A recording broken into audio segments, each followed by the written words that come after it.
Hola chicos y chicas, bienvenidos a un nuevo video de mecánica de fluidos. Hoy vamos a hablar sobre la viscosidad.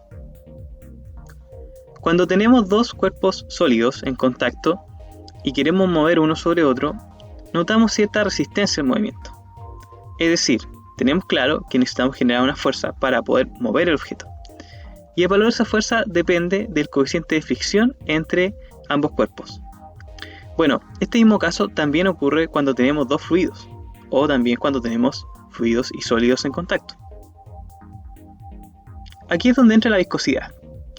La viscosidad se puede definir como la resistencia interna de un fluido al movimiento. Ahora, para poder comprender mejor este concepto, vamos a analizar paso a paso este caso con el siguiente ejemplo. Tenemos dos placas sólidas, las cuales contienen un fluido. Estas placas se distancian en un valor L, y a la vez la placa superior experimenta una cierta fuerza en una dirección y a la vez una velocidad. El fluido está en contacto con esta placa bajo una cierta área.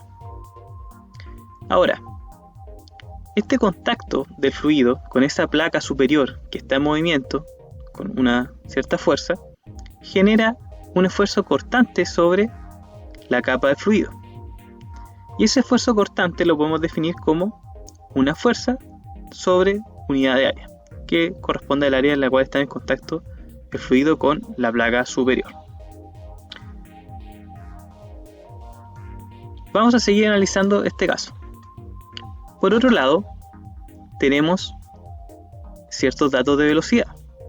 Por ejemplo, en la parte inferior, U es igual a 0. ¿Y por qué la velocidad, o el perfil de velocidad mejor dicho, va a ser igual a 0? Porque esta placa, que es la inferior, no está en movimiento, no experimenta ninguna fuerza, no tiene ninguna velocidad. Por lo tanto, el fluido en esa zona va a tener un perfil de velocidad igual a 0. Pero en la parte superior, donde el fluido está en contacto con esta otra capa, la situación es diferente. Tenemos una velocidad v, que es la velocidad que lleva la placa.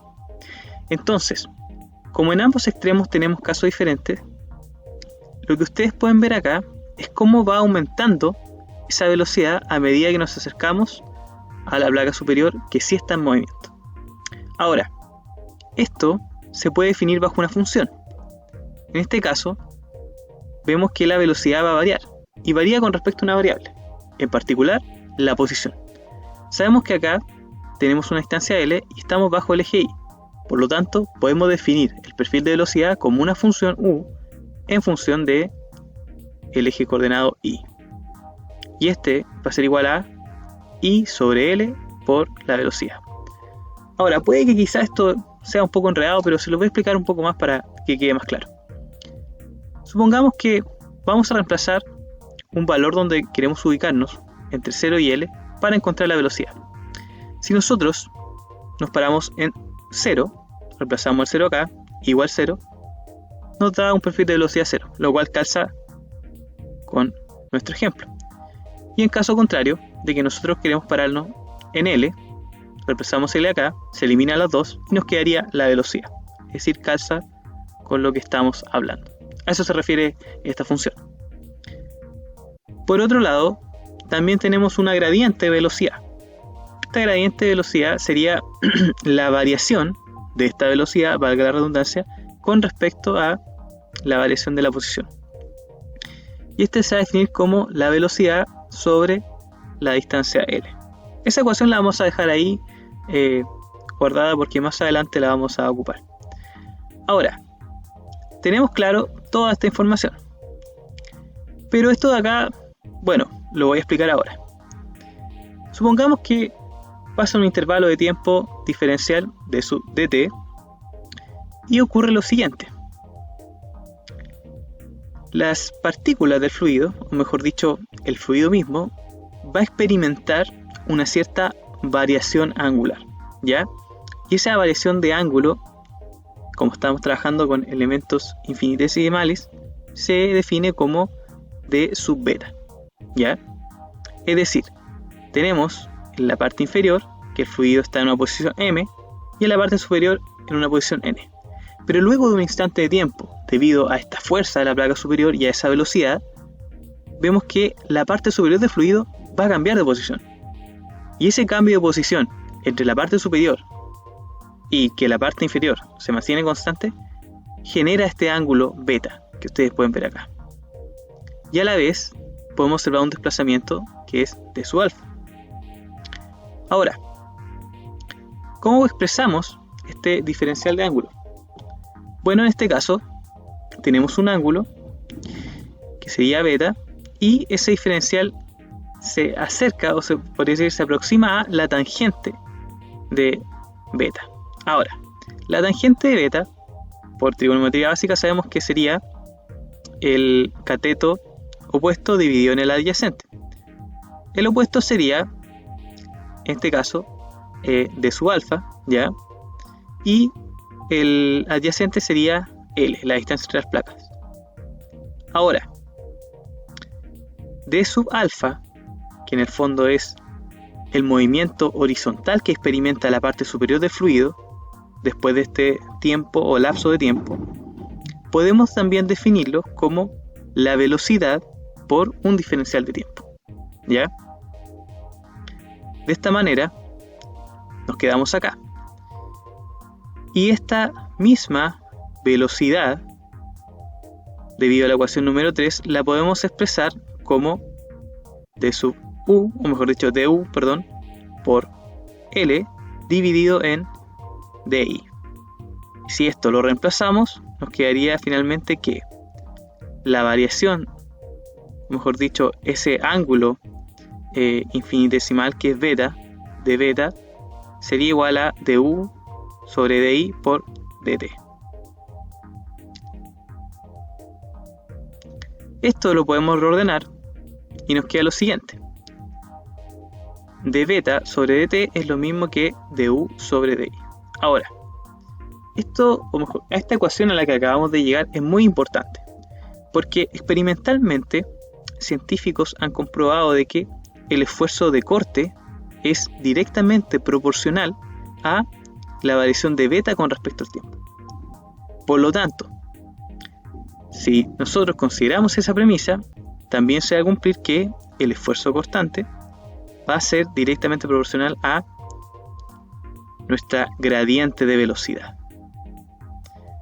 Con esas dos conclusiones, primeras conclusiones que tenemos de esta clase, nosotros vamos a quedar en lo siguiente.